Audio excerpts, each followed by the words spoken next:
I'm just gonna put this at the start of the video. I have a TikTok now. Yeah, I just opened it. It's brand new. It's fresh. I've just made it. I've got a couple videos on there. So yeah, it's the same Loudmouth Canadian.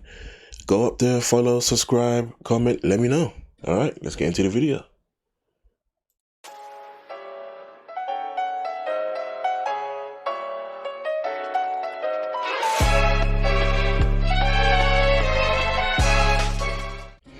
Yes, I'm back. Had uni stuff to deal with. We're gonna keep it going, keep it moving. I'm a Loudmouth Canadian. Like, comment, share, subscribe. Please, I'm on TikTok now. Please follow my TikTok. I'm trying to do something new here. Instead of doing notes and writing this long bullet point thing, I'm trying to watch the episode and talk about it and record it, send it out here. So that's what I'm trying to do. Let's just get into it. One Piece episode, I think it's 10:49. Let's get into it. Okay, we start with Luffy and Momonosuke.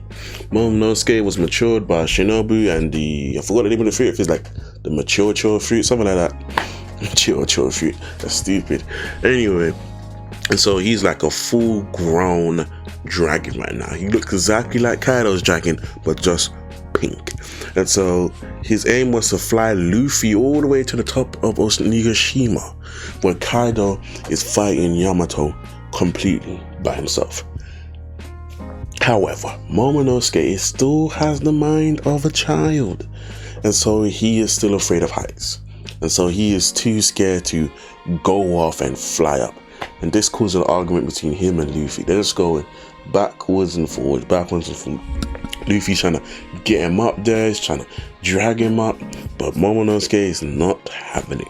I guess this is the drawback of the fruit. It doesn't mature your mind or in the body. So imagine being, let's say 6-7-year-old in the body of like a 24-year-old. It's not gonna work out, and unfortunately it's not working out right here. We have Luffy trying his utmost just to get him up there, just to, revigorate him, trying to pump him up, but Momonosuke is being stubborn. He's trying to lie and say he's not scared. We'll do it another time, but we all know he's scared. He's been scared since previous arcs. He's been scared since previous moments. But at the end of the day, he has to get Luffy up there. Otherwise, what's the point? That's the whole reason why he asks Shinobi to do what they do.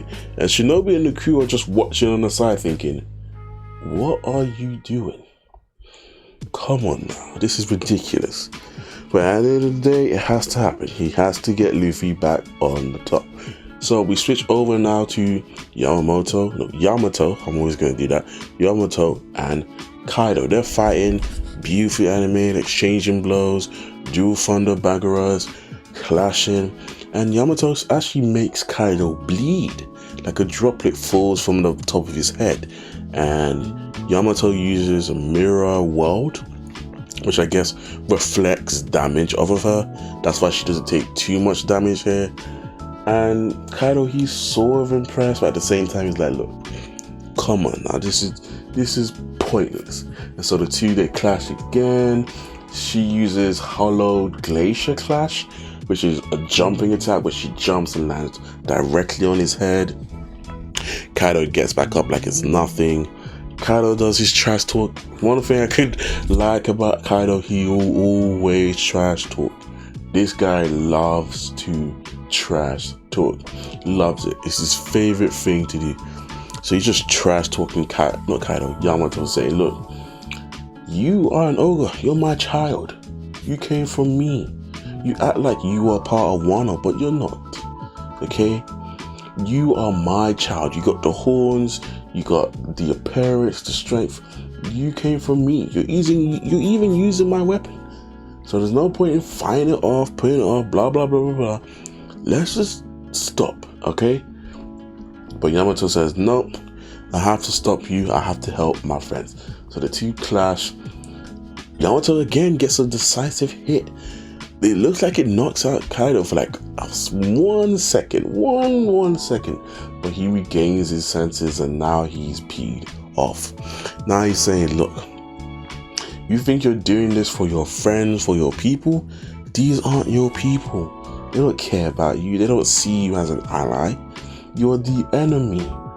for the majority of your life, you've been lonely, you've had no friends, you had that yee ass haircut, you're nothing without me, your father.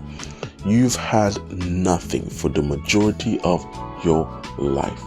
And this is where we have Yamato saying, look, I had a friend, and it was Ace. Because remember when Ace arrived at Wano to try to stop Kaido, he met Yamato and they formed a friendship, even giving Ace his Viva card. But when Ace died, he lost that friend, sorry, I forgot. So yeah, she had a friend, and it was the friend that encouraged her, look, you can be chained up, but you can't change what's in your heart. So just keep doing what you're doing, and eventually you will be free. So that's where we are right now, and the fight is still going on. Let's continue. Okay, so we get this little scene where it's just Yamato as a child, right? She's on the run, she's hiding underneath this house, right?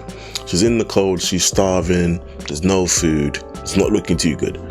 Then we get actually one of Kaido's men who know that she's hiding underneath the house. But instead of like looking for her to hunt her down to bring her to Kaido, he actually brings her food. It's like these two little like rice balls, rice plates, whatever you want to call them. He brings it to her and he gives it. She eats it, she's thankful, she's crying. He's like, yeah, it's fine. Just don't tell Kaido. And we don't know how they found out, but they found out this guy helped Yamato. Now, what do you think the logical next step is? That's right. Yeah, they executed this poor god. Executed this poor person. And they were making fun of him. They was like, yep, you should have never helped Yamato. Yamato was being taught by Kaido. Don't get involved when Kaido is giving an order. So the guy is dead, and Kaido makes his point of, yes, I will kill people who interfere in how I decide to discipline my child. Do not get involved. And this is when Kaido just takes it to Yamato. He hits her with the Bagara and just repeatedly knocks her on the floor. She is just on the floor taking all these hits from Kaido non-stop. And Kaido is just ranting at this point, saying they don't care about you, they only care because you're helping out, you're superficial, you will never be their friend, you're doing this all for nothing, you're weak, only I can make you strong. I'm just thinking, Kaido has to be one of the worst parents in anime right now. He has to be the absolute worst. The worst. Man's beating up his own child, trying to teach her something. My apologies. It's like, what else can you do? She doesn't want to be with me. She wants to be older. Let her be, man. Physically beating your child down, bro. This guy is cruel and unusual at best. At best. We go back to Luffy and Momonosuke. Luffy is literally yanking the whiskers on Momo's face, pulling and pulling and pulling and pulling. And Momo realizes that yes, he has to do this because this is the guy that basically killed Kinema. So we have to go up there to sort him out. And in his fear and his like grit, he starts to grab onto the clouds he's generating as a dragon, and he starts using them to climb. And as he climbs, he starts to go higher and higher, and he starts to fly.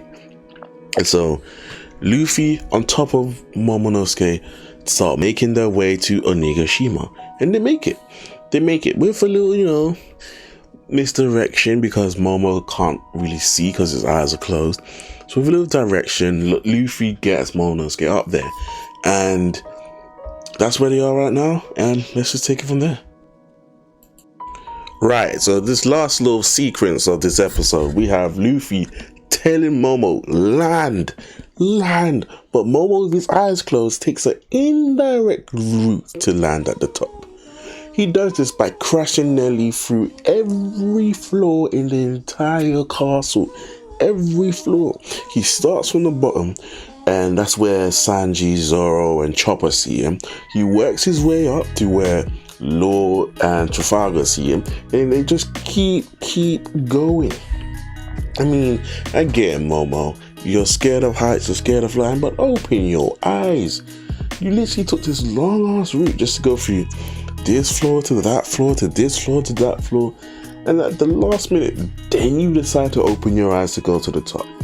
But hey, they make it up there, and Luffy sees Kaido. He sees him right at the top, and it starts this beautifully animated scene where you have Yamato, who does divine swiftness, white snake, and launches his attack right into Kaido. At the same time, you have Luffy jumping down, going into Snake Man, and doing full cavalry, launching his own attack at Kaido, and both hit at the same time. It's this beautifully animated scene, and it just combines this combination attack that really suits. The scene is beautiful, really nice, and then that's where it ends. So dissecting the parts of this episode, we have Kaido and Yamato. We know Kaido is going to beat Yamato. So to see Luffy come in at the last possible moment and save Yamato is actually quite something. We have Momonosuke finally exploring his dragon abilities, reaching to the top, helping out Luffy, which is really something. That's pretty much it for this episode. It was more of a getting Luffy to the top so he could fight Kaido. Not really much going on in this episode. It's a short review for today. But yeah, let me know what you think, and yeah, I'll see you next one. Peace. From this moment on, I'll show you the creation of the new world.